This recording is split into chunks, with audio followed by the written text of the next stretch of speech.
¿Qué tal, chicos? Buen día. Bien, en esta ocasión lo que les voy a compartir es la resolución de la guía oficial de la UNAM 2021. ¿Sale? Pero la de área 1. Bien, vamos con ello. Primera pregunta. La primera pregunta dice, el desplazamiento de un ferrocarril se describe en la siguiente gráfica, posición X, tiempo T. A partir de los datos mostrados se puede deducir que el movimiento es rectilíneo con, bueno, y nos presenta una gráfica de este modo, ¿no? En un diagrama de posición contra tiempo, ¿de acuerdo? Y siempre que veamos una recta en un diagrama a distancia contra tiempo, significa que tiene velocidad constante. Siempre que veamos una recta, ¿vale? Recta significa velocidad constante. Si en un diagrama distancia contra tiempo vemos una curva, eso quiere decir aceleración constante, ¿sale? Son las dos distinciones básicas que tenemos que hacer entre las gráficas. ¿Estamos? Vamos con la pregunta número 2. La pregunta número 2. ¿Qué nos dice la pregunta número 2? Bueno, pues dice algo como lo siguiente. Un auto arranca con una aceleración constante de 1.8 metros sobre segundo. La velocidad del auto 2 segundos después de iniciar su movimiento es de... Muy bien, para esto tenemos que calcular la aceleración. ¿Cómo lo haremos? Recordemos que nuestra fórmula de aceleración es igual a la velocidad final menos la velocidad inicial entre el tiempo. ¿De acuerdo? Nos está diciendo que el auto arranca. Si arranca tiene una velocidad inicial de 0 metros sobre segundo. Esto debido a que arranca. Si arranca parte del reposo, nos dice que tiene una aceleración constante de 1.8 metros sobre segundo cuadrado. Y queremos saber la velocidad 2 segundos después. ¿Estamos? 2 segundos. 2 segundos está dividiendo, lo voy a pasar del otro lado multiplicando, nos va a quedar 2 por 1.8 y esa va a ser nuestra velocidad final. 2 por 1.8, esto es 3.6 metros sobre segundo, ese es el valor de nuestra velocidad final, ¿de acuerdo? Vamos con la pregunta número 3. Dice, tres caballos jalan una carreta de 500 kilogramos en la misma dirección. Cada uno de los caballos ejerce una fuerza de 1500 newtons sobre la carreta, perdón. Si no hay fricción entre la carreta y el suelo, la fuerza total con la que esta es jalada es de, pues la fuerza pues debe ser igual a la fuerza del caballo 1 más la fuerza del caballo 2 más la fuerza del caballo 3, que en cada caso es de 1500 newtons para cada caso, ¿verdad? Más 1500 más otros 1500 y en total esto nos da 4500 newtons. ¿Estamos? Perfecto. Vamos con la pregunta número 4. La pregunta número 4 lo que dice, nos presenta una gráfica, ¿sale? Esta gráfica es de aceleración contra fuerza.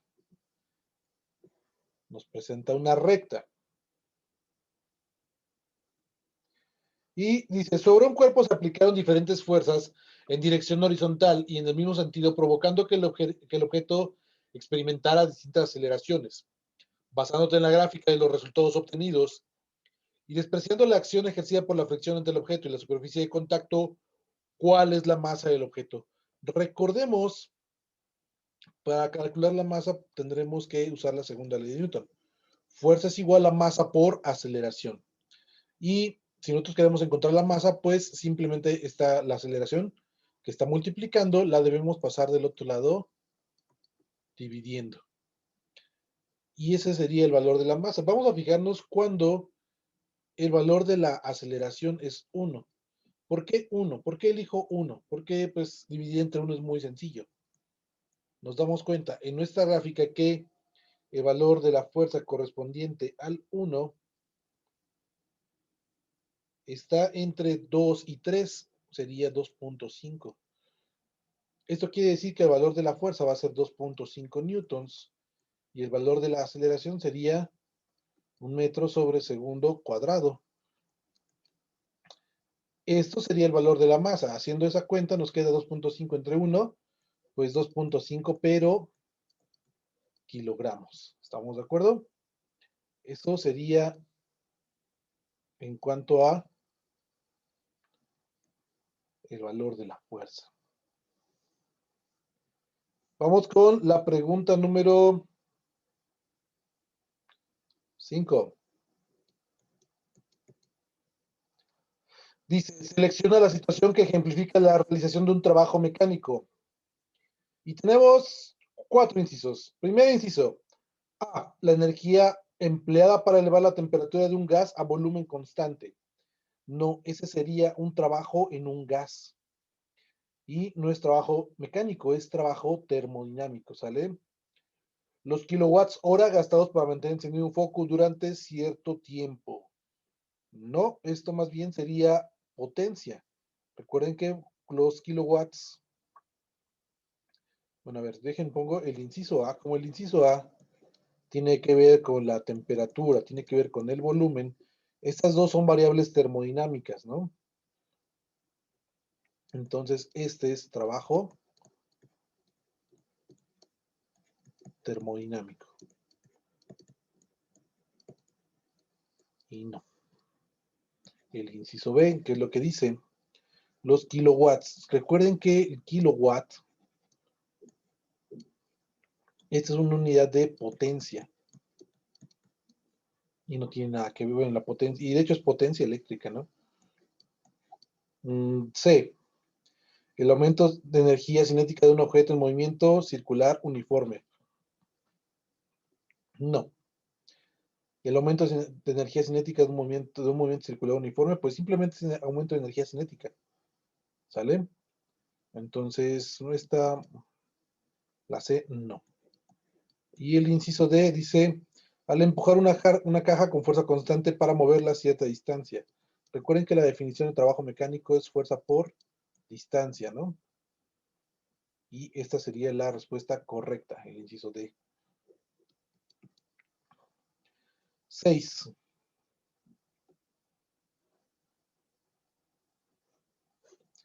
Número 6.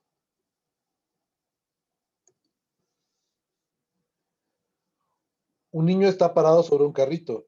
Ambos en reposo. El primero pesa 30 kilogramos. Cuando salta hacia adelante a 2 metros sobre segundo, el carrito es lanzado hacia atrás a 12 metros sobre segundo. Si se desprecia la fricción, ¿cuál es la masa del carrito? Recuerden, este es un problema de conservación del momento lineal.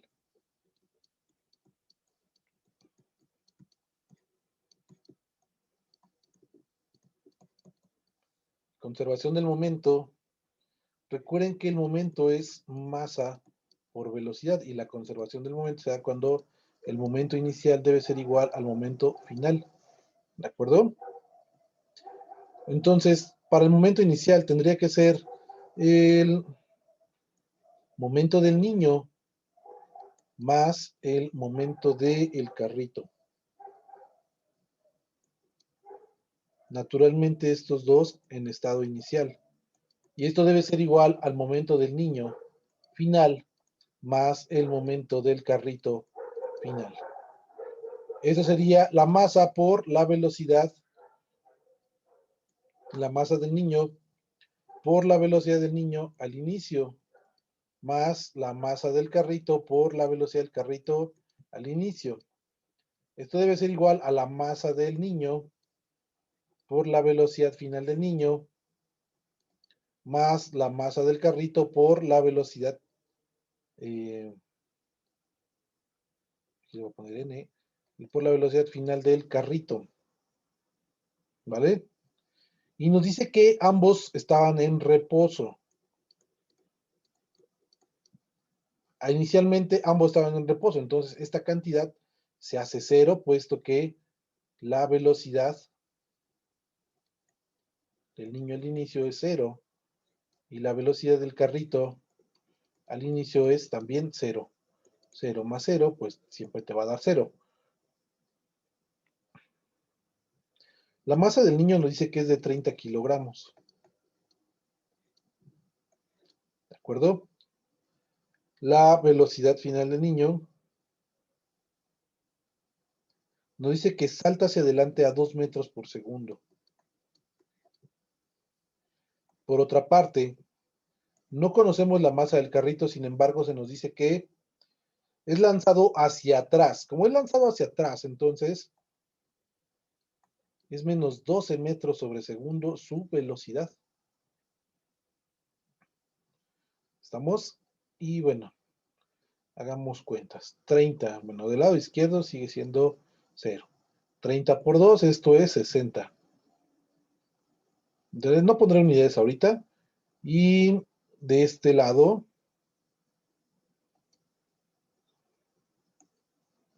más por menos me da menos. Y 12 por la masa del carrito sería 12 masas del carrito. 12 está restando, pasa del otro lado, sumando, ¿vale? Lo que va a hacer que nos quede 12 masas del carrito es igual a 60. ¿Sale? Entonces el 2 está multiplicando, lo voy a pasar del otro lado dividiendo. Y esto me quedaría 60 entre 12. ¿Cuántas veces cabe el 12 en 60? Pues cabe unas 5 veces. Entonces serían 5 kilogramos. ¿Estamos? Esto es en cuanto al ejercicio número 6. Al ejercicio número 7. Un sistema está en equilibrio térmico cuando, bueno, a ver, tenemos el inciso A, dice, en un proceso su temperatura no varía. Esto no significa que esté en equilibrio térmico, significa que es un proceso isotérmico. Inciso B, su temperatura es igual a la de otro sistema con el que está en contacto térmico. Recuerden qué es lo que dice la ley cero de termodinámica, ¿no? Si tenemos dos cuerpos, bueno, n cuerpos que están en contacto térmico, eventualmente pasarán a tener la misma temperatura, ¿no? Entonces, en este caso sería inciso B. Su temperatura, la temperatura del cuerpo A es igual a la temperatura del equilibrio B y están en contacto térmico.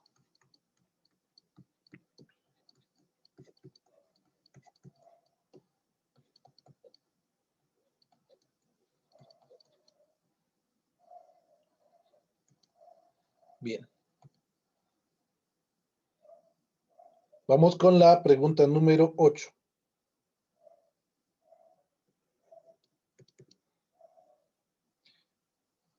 Dice, para convertir un valor de temperatura Celsius Tc a su valor equivalente en la escala Kelvin Tk de temperaturas, se emplea la expresión, recuerden que para hacer este cambio es la temperatura en kelvins, que es lo que quiere decir Tk, es igual a la temperatura en grados centígrados y le vamos a sumar 273. En realidad es 273.15, ¿no? Pero con el 273 nos basta, entonces esta sería el inciso B.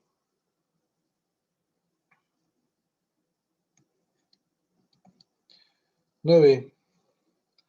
A la cantidad de calor que necesita un gramo de sustancia para elevar su temperatura en 1 grado Celsius se le conoce como, inciso D, capacidad térmica específica.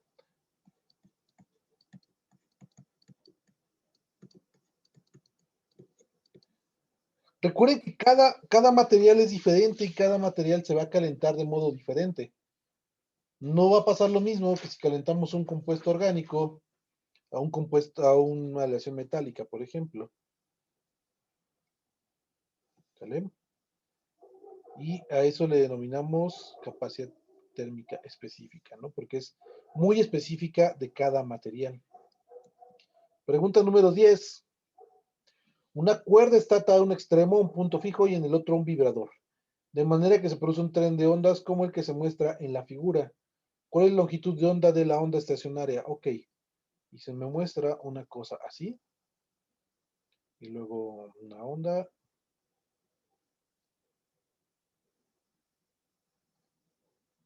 Ok. Y aquí está la pared. El punto fijo. Y nos dice que todo mide 90 centímetros. ¿Cuál es la longitud de onda de la onda estacionaria? Recuerden que la longitud de onda es la distancia que hay entre cresta y cresta. A esto es a lo que llamamos lambda o longitud de onda. Bien, ¿y cuántas crestas tengo? Tengo 1, 2, 3, 4, 5 crestas en mi dibujo. Entonces, si yo quiero obtener solamente uno de esos cachitos, ¿cómo lo voy a calcular? La longitud de onda, lambda, va a ser el total de la cuerda, los 90 centímetros, entre el número de crestas que nos dice el número de ciclos. ¿Sale? Bueno, sin ese ciclo, ¿no? Entre 5, bueno, 5 ciclos, sí, está bien. ¿Cuántas veces cabe el 5 en 90? 18 centímetros cada ciclo. ¿Estamos? Perfecto, vamos con la pregunta número 11.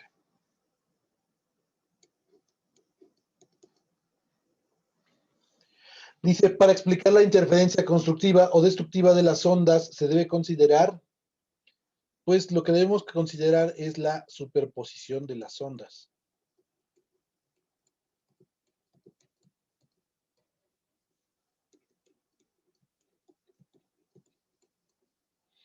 Recuerden que la superposición es, puede ser constructiva o destructiva. En el caso de la constructiva, las ondas aumentan y en el caso de la destructiva, las ondas se anulan. Digamos que se suman o se restan, ¿no?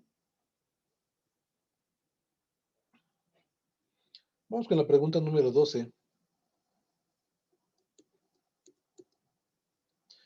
Un circuito consta de una pila con voltaje conocido de V volts y 4 resistores conectados en serie que presentan la misma resistencia desconocida de R ohms. Si por el circuito circula una corriente conocida de I amperes, ¿qué expresión nos sirve para calcular el valor de R? Aquí hay que usar la ley de Ohm. Recuerden que la ley de Ohm es voltaje es igual a la resistencia por la corriente, ¿sale? Fijémonos que sea la relación en todo el circuito, ¿no? Voltaje total, resistencia total y corriente total. Para que se acuerden de esta fórmula, pues hay muchas técnicas, a mí no me suelen gustar, pero esta en particular me parece muy graciosa, la que me han contado últimamente. Alguien me dijo por ahí que viva el rock en Iztapalapa, ¿no? Eso está muy chistoso. Es muy local mexicana, pero pues y local mexicana del centro del país. Bueno, voltaje total. Nos dice que tiene un voltaje de V volts, tiene una corriente de I amperes, que sí es conocida, y nos dice que la resistencia total consta de 4 resistencias en serie, las cuales se suman porque precisamente están en serie, ¿no? Entonces, la resistencia total vale 4 veces R. Lo que queremos es una expresión para calcular la resistencia R. Entonces, el 4 y el 1 están multiplicando. Los voy a pasar del otro lado dividiendo 4 por I. Esto va a ser el valor de la resistencia. Y como vemos, el inciso que corresponde a esto sería el inciso D.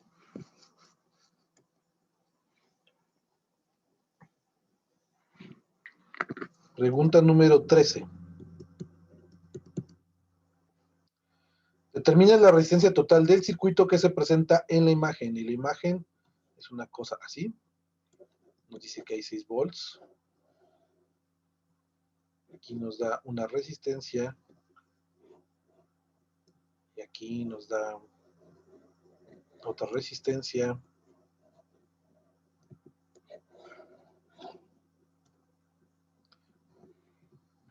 Nos dice que esta resistencia es de 4 ohms. Esta resistencia es de 6 ohms. Y esta resistencia es de 2 ohms. Muy bien. Primero que nada, voy a calcular la resistencia. Ups. Disculpen, estoy aprendiendo a usar esto. Voy a calcular la resistencia entre estas dos, ¿sale? Y de aquí voy a sacar un valor que le voy a llamar resistencia equivalente. Entonces, ¿cómo lo calculo? Como son resistencias que están en paralelo, pues tengo que hacer el cálculo en paralelo. ¿Y cuál es la regla? Pues se suman, pero se suman como fracciones. Un cuarto más un sexto. Entonces, tenemos que recurrir a nuestras clases de la primaria. ¿Cómo sumábamos fracciones? Multiplicamos abajo 4 por 6, eso nos da 24. Y luego multiplicamos cruzado. 6 por 1, 6 y 4 por 1, 4. Dándonos como resultado 6 más 4, 10 entre 24. 1 entre la resistencia equivalente es igual a 10 entre 24. ¿Qué es lo que voy a hacer en este punto? Pues simplemente todo lo que está arriba pasa para abajo y todo lo que está abajo pasa para arriba, dándome el valor entonces de que la resistencia equivalente es igual a 24 entre 10, lo cual sería 2.4 ohms. ¿Estamos? Con eso lo que yo he hecho es generar un nuevo circuito. ¿Sale?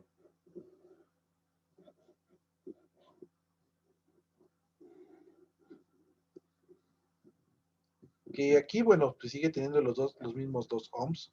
El voltaje es el mismo, 6 volts. Y aquí en lugar de tener esas dos resistencias en paralelo, tiene este valor que yo llamé resistencia equivalente y que vale 2.4 ohms. Entonces voy a hacer el cálculo ahora de la resistencia total del circuito. Como ya están en serie ambas, viene una después de la otra, entonces simplemente voy a hacer la suma de 2 ohms más 2.4 ohms. Y esto me da un valor de 4.4 ohms. Que como vemos sería el inciso B. Esta es la pregunta número 13.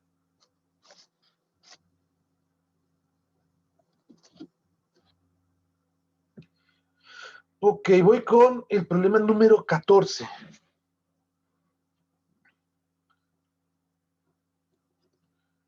14 es otro de esos problemas largos. El anterior, pues, se hizo largo por el dibujo, ¿no? Pero en realidad no es tan largo. ¿En cuánto tiempo se llenará una alberca olímpica de 50 metros por 25 metros por 3 metros?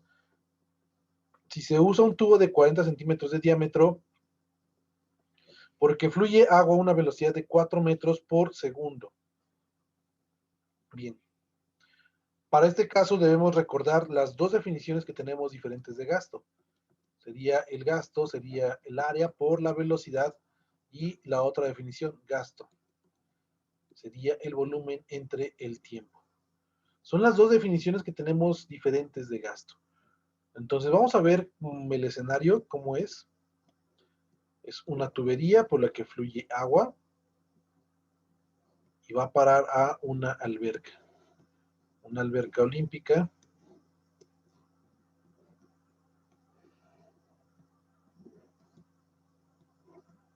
Pom, pom, pom, pom, pom, pom.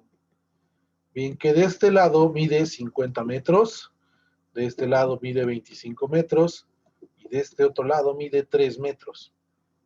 Entonces tenemos que el agua está fluyendo por esta abertura y está cayendo aquí. Sabemos su velocidad, podemos conocer el área. Vamos a proceder a hacer los cálculos pertinentes.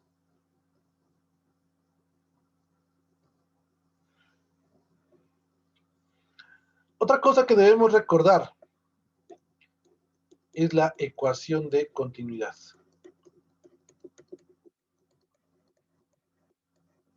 Que nos dice que todo el gasto que entra es el mismo gasto que debe salir. En este caso, entra o el gasto del tubo, de la tubería, y sale, pues no exactamente sale, pero tenemos el gasto de la alberca, ¿no?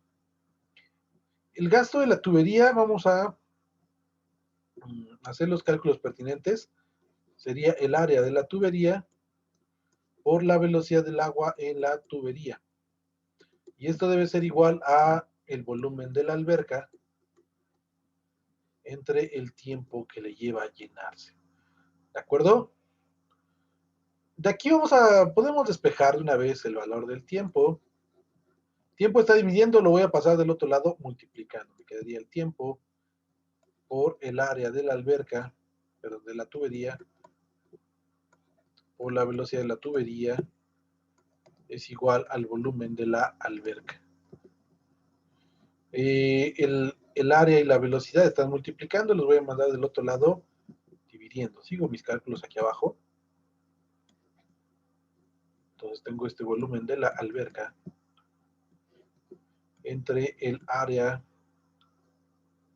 de la tubería por la velocidad del agua en la tubería. Muy bien. Vamos a sustituir valores ahora. El volumen de la alberca es el volumen de un prisma, entonces simplemente hay que multiplicar cada lado. Nos quedaría 50 metros por 25 metros por 3 metros. El área de la tubería, pues, debe ser pi por el radio. ¿Cuánto vale el radio? Nos están dando el diámetro, 40 centímetros, entonces nuestro radio debe valer 20 centímetros. Esto elevado al cuadrado por la velocidad del agua en la tubería, que es de 4 metros por segundo. Aquí notemos una pequeña inconsistencia, porque, pongan atención, y esta unidad está en centímetros. Evidentemente necesitamos convertirla a metros. ¿Cómo lo hacemos? Pues simplemente dividiendo entre 100, ¿sale? O recorriendo el punto decimal 2 lugares a la izquierda. Entonces nos va a quedar, ya haciendo el cambio ya no voy a poner unidades, 50 por 25 por 3. Y como una recomendación, yo recomendaría aquí en este punto, pi, que sabemos que vale 3.1416, redondearlo a 3. ¿Para qué? Para que las cuentas sean muchísimo más sencillas, ¿sale? Este no es un aspecto, es un aspecto para hacer un cálculo rápido, ¿de acuerdo? Y aquí me quedaría 0.2 elevado al cuadrado por los 4 que tenemos, ¿no? 3 con 3 simplemente se eliminan. El 50 lo voy a visualizar como 2 por 25. Todo esto multiplicado por el otro 25 que ya tenía. Estos dos juntos me forman el 50. 0.2 al cuadrado, esto me quedaría como 0.04. Y el 2 lo voy a ver como 2 multiplicado por 2. ¿Estamos? ¿Qué va a pasar? Elimino un 2. con un 2. Y lo que yo termino teniendo es 25 por 25, es 25 al cuadrado, entre 0.4 por 2, esto sería 0.08. 25 al cuadrado, esto es 625, y 0.0 entre 0.08. Lo siguiente que debo hacer es una división de casita. Me voy a recorrer para acá dos lugares, lo que va a hacer que acá arriba también agregue dos ceros. En consecuencia, lo que me va a quedar es lo siguiente: 625 y agrego un 0 y dos ceros, y abajo un 8. ¿Estamos? Entonces hay que hacer una división de casita. ¿Cuántas veces cabe el 8 en 62, 500, ¿no? 8 por 7 me da 56, me faltan 6, bajo 5, 8 por 8 es 64, 1, ajá. ¿Cuántas veces cabe? Pues cabe una, me sobran 2, 0, aquí sería 2. El resultado, no necesito más, ¿sale? No necesito decimales, yo sé que no queda, que puedo agregar todavía más decimales, pero no los requiero, ¿vale? Estoy haciendo un cálculo aproximado porque recuerden que mi pi lo redondeé a 3. Entonces son 7.812 segundos. Ya terminé, pues más o menos.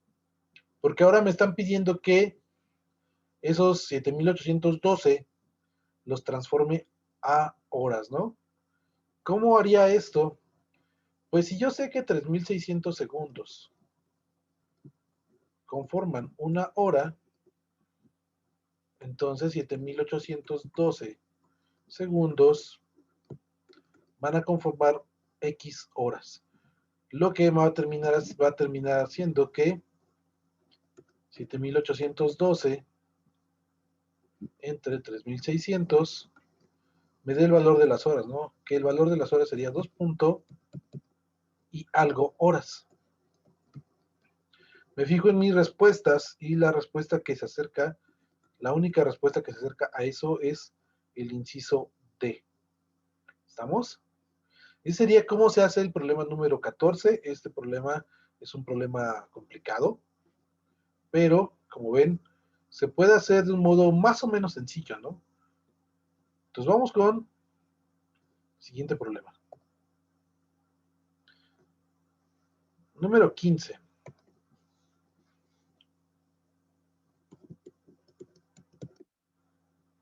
Dice, el índice de refracción del cuarzo es de 1.544. ¿Con qué velocidad se propaga la luz en él? Pues bien, la velocidad de la luz en un medio es la velocidad de la luz entre el índice de refracción.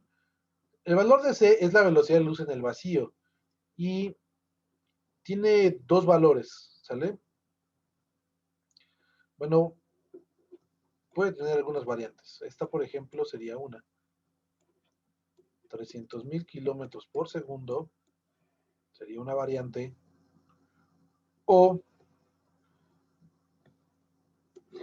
también yo puedo poner que C es 3 por 10 a la 8 metros sobre segundo. C es igual a 3 por 10 a la 5 kilómetros por segundo. Y bueno, en sí, ¿cómo voy a saber la velocidad? Tengo que dividir entre el índice de refracción del medio en el que está viajando. Entonces, esto lo voy a aproximar. Y voy a hacer 300, 1, 2 y 3 entre 1.5 solamente. No me voy a ocupar de ese montón de ceros que están ahí. Únicamente me voy a ocupar de estos dos números.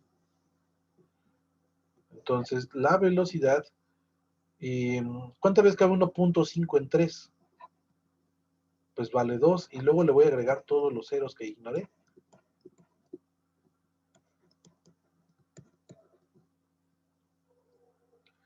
Me voy a fijar en mis respuestas cuál es la más cercana a 200.000 kilómetros.